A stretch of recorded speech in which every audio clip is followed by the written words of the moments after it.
വളരെ കാമായിട്ട് വരും. പ്രത്യേകിച്ച് ബോട്ടിന് ഒരു വിധത്തിലുള്ള ശബ്ദമില്ല. ഈ വെള്ളത്തിൻ്റെ ഉള്ള ഓളപ്പരപ്പിൻ്റെ ശബ്ദം മാത്രമേ ഉള്ളൂ ബോട്ടിൽ.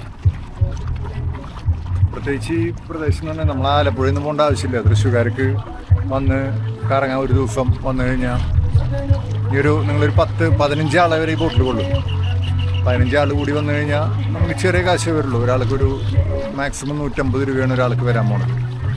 15 ആളുണ്ടെങ്കിൽ 2000 രൂപ നമ്മളെടുത്ത് കഴിഞ്ഞാൽ നമുക്ക് 1 മണിക്കൂർ കറങ്ങാം. ഇതൊരു എക്സ്പീരിയൻസാണ്. പറ്റാവുന്ന ആളുകൾ ഇതൊന്ന് എക്സ്പീരിയൻസ് ചെയ്യാൻ വേണ്ടി ഇങ്ങോട്ട് വരിക.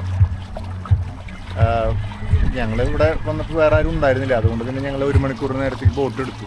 കാരണം നമ്മളിപ്പോൾ സ്ഥിരം വരണമെന്നല്ല. അപ്പോൾ അതിൻ്റെ ഒരു എങ്ങനെ നമ്മുടെ അവിടെ ബോട്ടിങ് കാനോലി കനാലിലെ പ്ലസൻ്റ് ആയിട്ടുള്ള പച്ചപ്പ് നിറഞ്ഞ സ്ഥലത്തു കൂടെയുള്ള യാത്ര